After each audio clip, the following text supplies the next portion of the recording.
Welcome to the 80s with Jamie, that's me. Today we're going to talk about 1986. And first we have to talk about the device that I would spend most of the rest of the 80s with, and that is the Nintendo Entertainment System. The American nationwide release of the NES came on September 27th, 1986, and I, along with many others, would scarcely see the outdoors from then on. Hiroshi Yamauchi was president of Nintendo since 1949, and it was originally a playing card company turned video game manufacturer. The 8-bit system was originally released as the Family Computer, or Famicom, in Japan in 1983. NES is simple by today's standards, but it was a big deal back then. The console had a cartridge port. It had a start and reset buttons and two control ports. And the controllers were pretty simple. They had a up, down, left, right pad, start, select, and an A and B button. And that was it. But I suppose that's more complex than a joystick and one button, like the Atari. And then it also had a zapper light gun for shooting games. And we thought that was so high tech back then. Like, how does this even work? And it also had R.O.B., like some robot accessory. I don't really remember that. But some things I do remember. So when the NES first came out, we didn't buy one right away because we were economically challenged. But we'd rent the whole system and some games for a weekend from a locally owned video rental shop. This was like before Blockbuster or Hollywood Video started proliferating. I remember the shop nearby where we lived had kind of a musky smell. And there was an adult section behind the faux wood beads. And sometimes you see your friend's dad coming out of it, and he'd pretend not to see you, but you're like, yeah, you're Timmy's dad. We know what you're up to.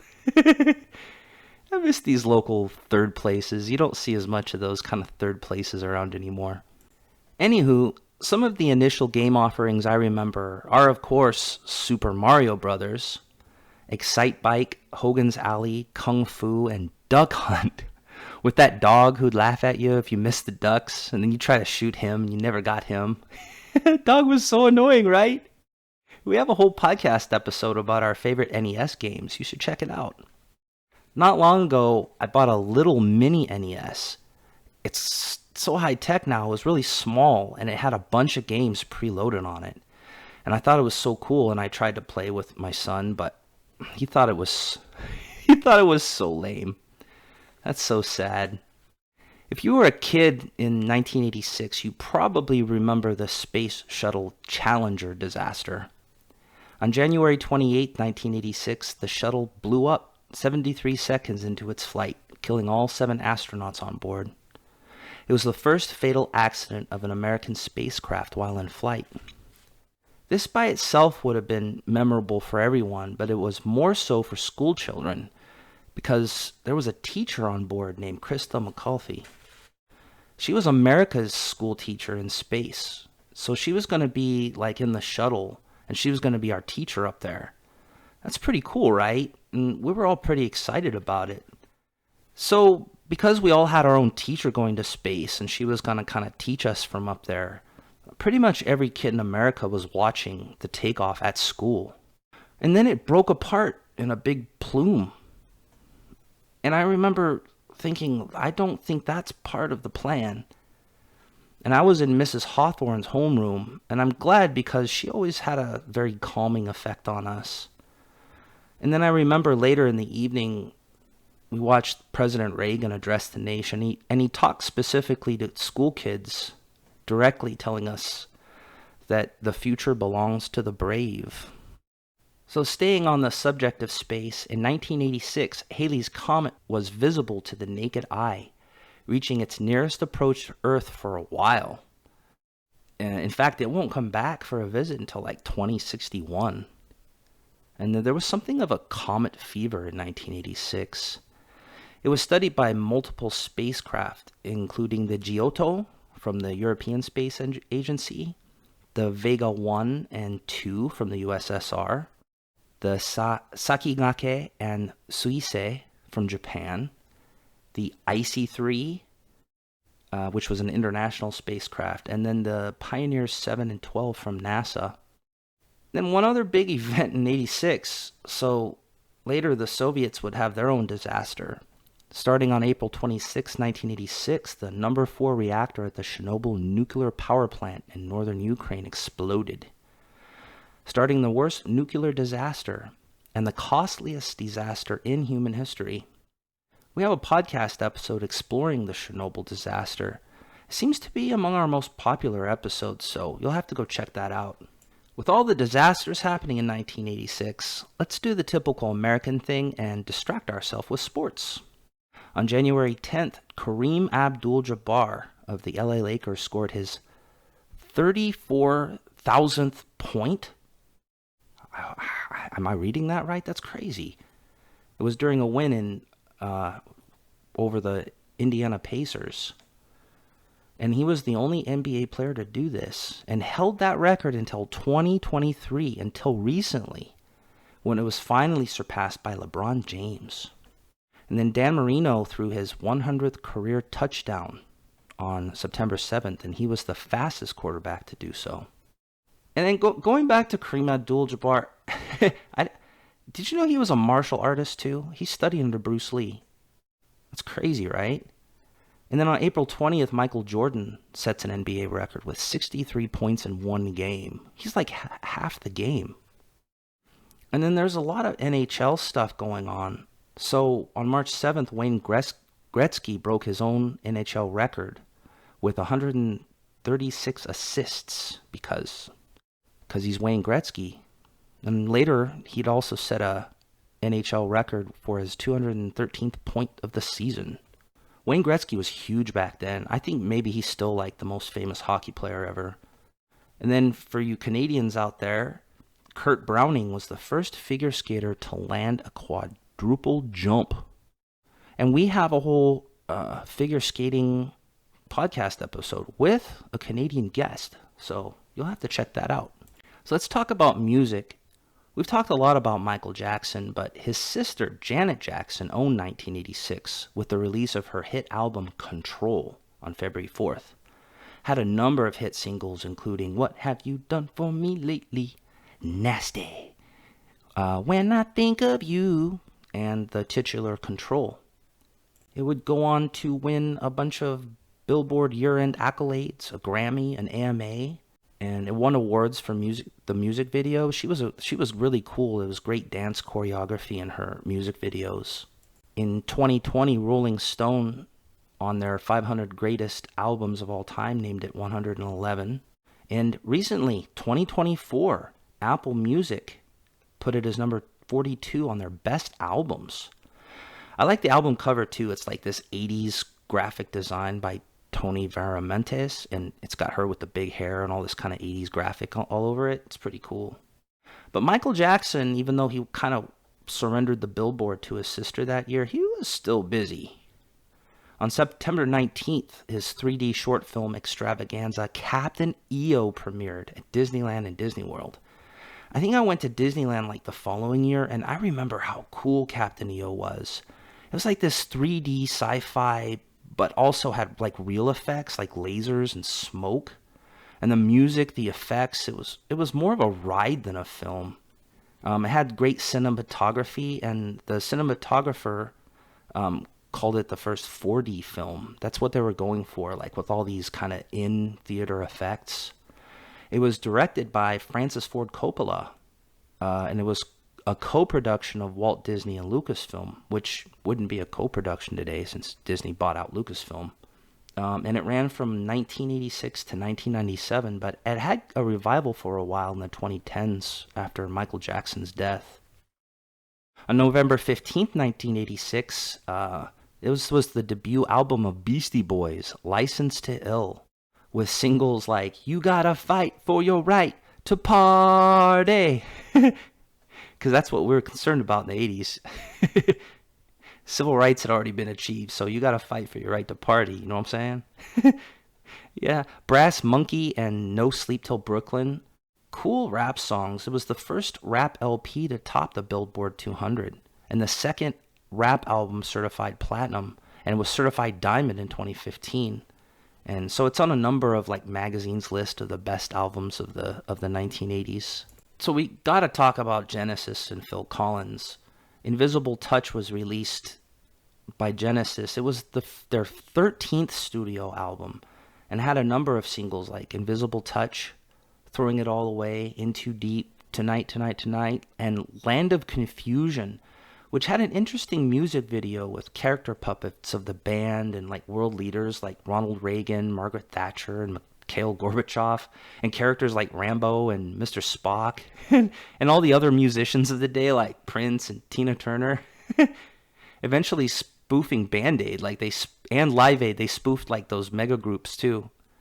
And it was runner-up for MTV Music Video Awards for Video of the Year, but lost to Sledgehammer by Peter Gabriel. Peter Gabriel's Sledgehammer, this was a really cool video. And the song Sledgehammer replaced Invisible Touch for a US #1. Incidentally, Genesis was Peter Gabriel's former band, so he was competing with his former band on all kinds of things that year. The video was cool, like stop motion animation piece with all kinds of stuff happening around a stop motion Peter. So Aardman Studios, the ones behind Wallace and Gromit, Shaun the Sheep, and Chicken Run, provided the stop motion animation, along with Brothers Quay.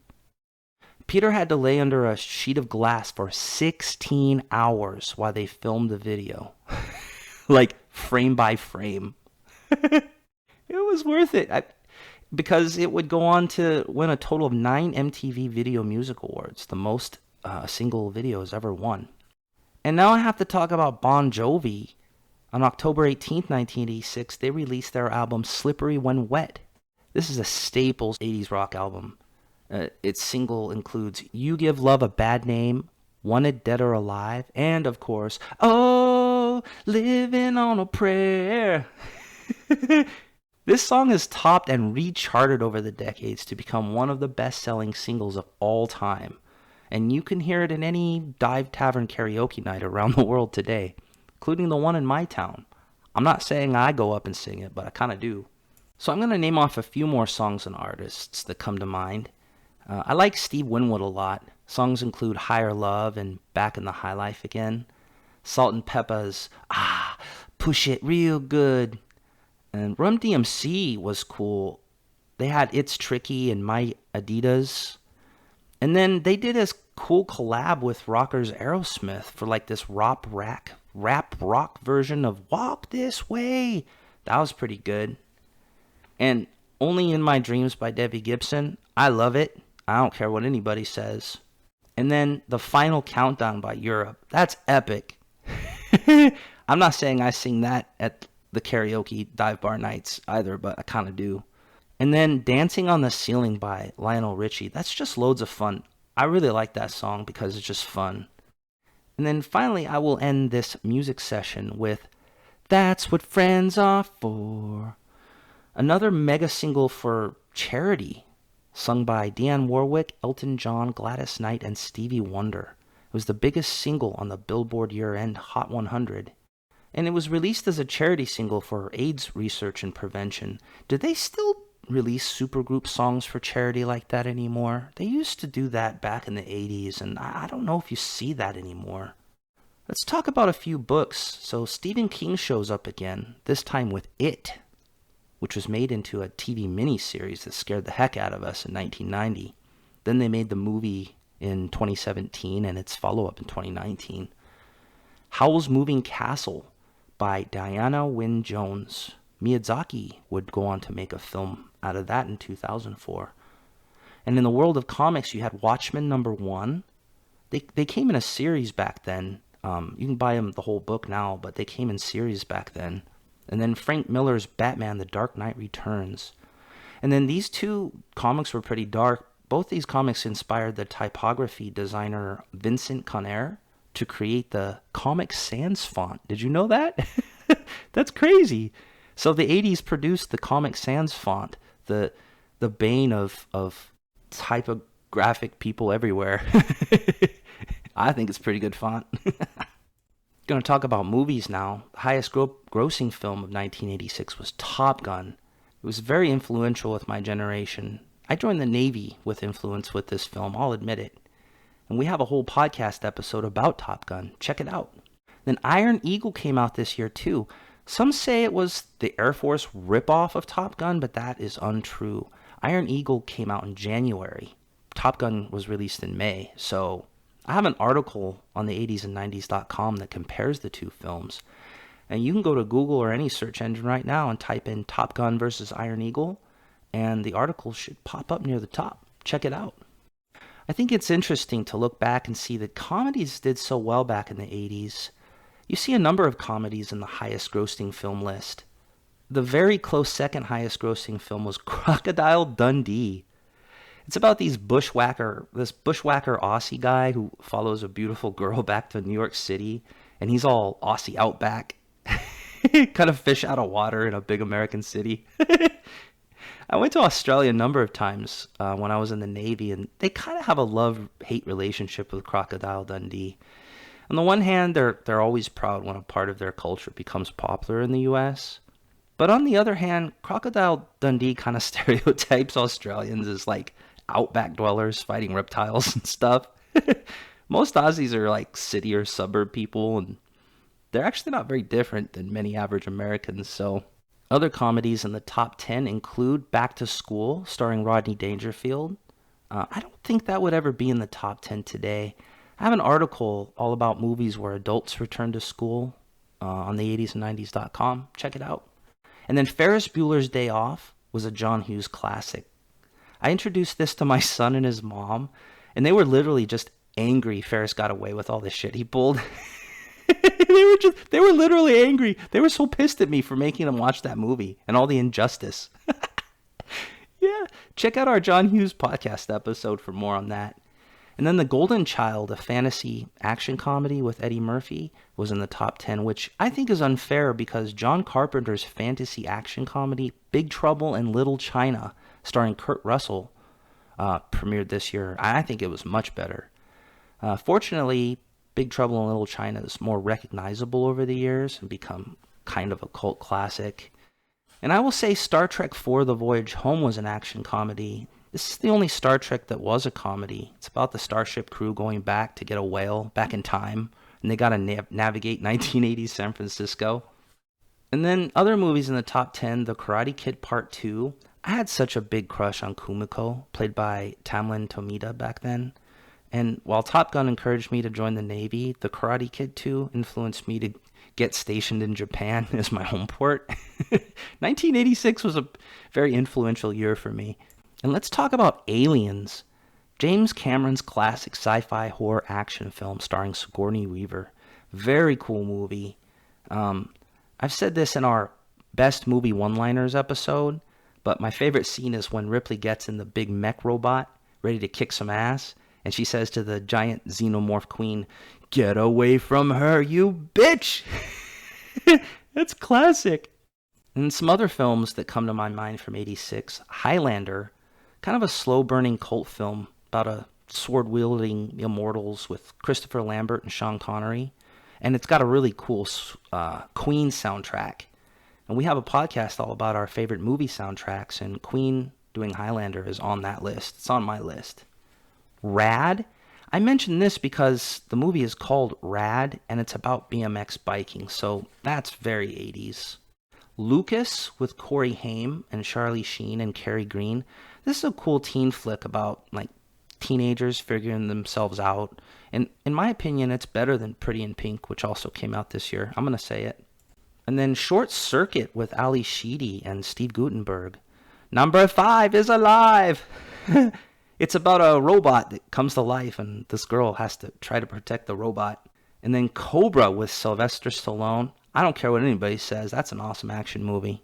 Then Labyrinth, the Jim Henson fantasy adventure musical with David Bowie and totally crushable Jennifer Connelly.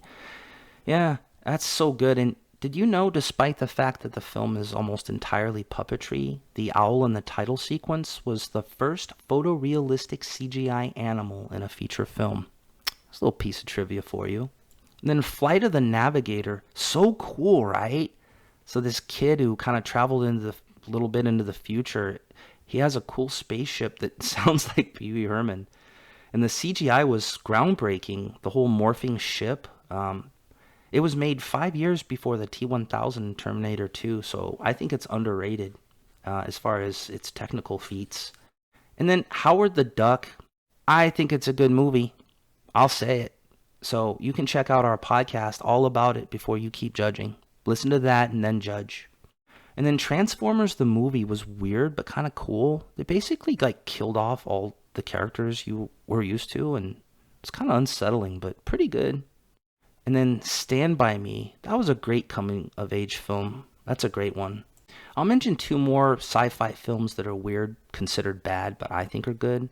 The Wraith with Charlie Sheen. It's about a kid who comes back in a different body to the desert town where he was murdered, seeking revenge against the gang who killed him with his high-tech ghost car. Sorry, but that's cool. And then Solar Babies. Have you ever heard of this? It was a sci-fi adventure produced by Mel Brooks, of all people. And if that fact isn't weird enough, the movie itself is even weirder. So it's these roller skating kids in a post-apocalyptic, water-deprived world. So they're trying to protect the glowing orb from fascists. Don't knock it unless you've seen it. So give it a shot and then let me know. So we're going to talk about television a little bit in 1986. On January 6th, a Vicks Formula 44 cough medicine commercial ad aired with Peter Bergman from All My Children. And he said, "I'm not a doctor, but I play one on TV." Yeah, this phrase has entered popular culture. And even if you're younger, you might know this phrase. Then on March 9th, Punky Brewster aired a very special episode. That was its title, a very special episode. And it's about Punky's reaction to the aforementioned Challenger disaster. And then MTV begins their annual spring break coverage. And I watched it because that's where all the bikinis were. And then Murder, She Wrote crossed over with Magnum P.I. It's kind of cool, right? So Jessica Fletcher goes to Hawaii and then she's got to try to clear Magnum of a murder. That's pretty cool, right? And then some TV debuts in 1986. So Matlock with Andy Griffith debuted. I didn't watch it back then, but my grandma loved it. But I won't lie, y'all. I'm watching it in reruns, and the older I get, the more I like Matlock. So you know you're getting old when you rewatch what your grandma used to love, and you start to like it. And then Perfect Strangers. You remember that show? It was so cool about Balki Bartokomous. He comes from some like little Eastern European village or whatever to live with his cousin in Chicago. Don't be ridiculous. That was good. And then Pee-wee's Playhouse premiered. I loved it then and I love it now. I'm not saying I have a box set DVD and that I rewatch frequently, but I kind of do. And then the Oprah Winfrey Show came out, so that would go on to become a big multimedia empire for her. And there were two Ghostbusters cartoons. So there was Ghostbusters, which was a Filmation production. So Filmation, they actually own the rights to the name Ghostbusters that Columbia had a license to make their 1984 movie. It was originally a live-action series in 1975, and it had all these different characters like a gorilla, a pink bat, a sorceress from the future. And they also had a car, and they called the car the Ghost Buggy, and it talked.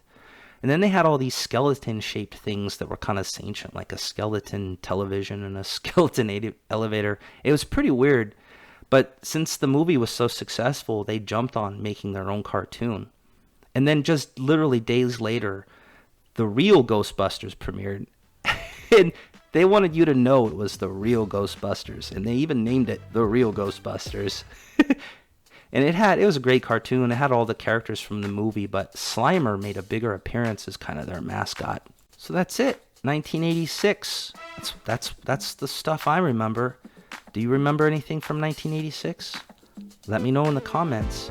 And with that, I'll say I'm out of here. Like all the time I could have spent outdoors starting in 1996.